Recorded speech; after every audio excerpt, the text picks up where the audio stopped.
तो गाइस ये आपका MMSC फोर्थ सेमेस्टर का डिफेंस एंड स्ट्रेटेजिक स्टडीज़ का फर्स्ट पेपर है। मिलिट्री साइंस भी इसे कहते हैं। ये 2020 का है। ओके, तो इसमें आपका फर्स्ट है शॉर्ट आंसर टाइप क्वेश्चन। ये है आपका किसी भी देश के लिए भू राजनीति के महत्व को स्पष्ट कीजिए। बी है आपका दक्षिण एशिया में शीत युद्ध के दौरान भारत की भूमिका क्या थी। सी है आपका भारत में सीमा पार आतंकवाद की समस्या। डी है आपका भारत के प्रति नेपाल की बदलती नीतियाँ। ई है आपका सोवियत संघ के विघटन के बाद रूस की आर्थिक एवं सैनिक शक्ति। एफ है आपका कोरोना संकट के दौरान जनवादी चीन गणराज्य की भूमिका। जी है आपका किसी भी राज्य के राष्ट्रीय एकीकरण में मीडिया की भूमिका।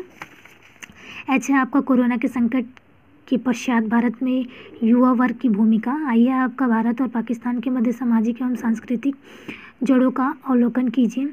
और जे है आपका दक्षिण एशिया में चीन के स्ट्रेटेजिक महत्व का वर्णन कीजिए। तो ये आपका टोटल 10 क्वेश्चन है जिसका शॉर्ट में आपको आंसर देना है। फिर उसके बाद लॉन्ग आंसर टाइप क्वेश्चन में आपका यूनिट फर्स्ट आता है, दूसरा सेकंड। दक्षिण एशिया की सामाजिक सांस्कृतिक एवं आर्थिक संरचना का विस्तार से वर्णन कीजिए और करके आपका। अथवा तीसरा, शीत युद्ध के दौरान दक्षिण एशिया में महाशक्तियों की प्रतिस्पर्धा के प्रभाव पर प्रकाश डालिए।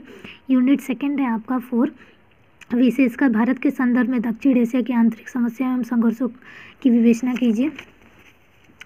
अथवा करके है आपका 5, आज के संदर्भ में दक्षिण एशिया में सार्क की प्रासंगिकता पर प्रकाश डालिए। यूनिट थर्ड है आपका 6, दक्षिण एशियाई क्षेत्र में अंत क्षेत्रीय व्यापार एवं भुगतान संतुलन की वर्तमान स्थिति का वर्णन कीजिए।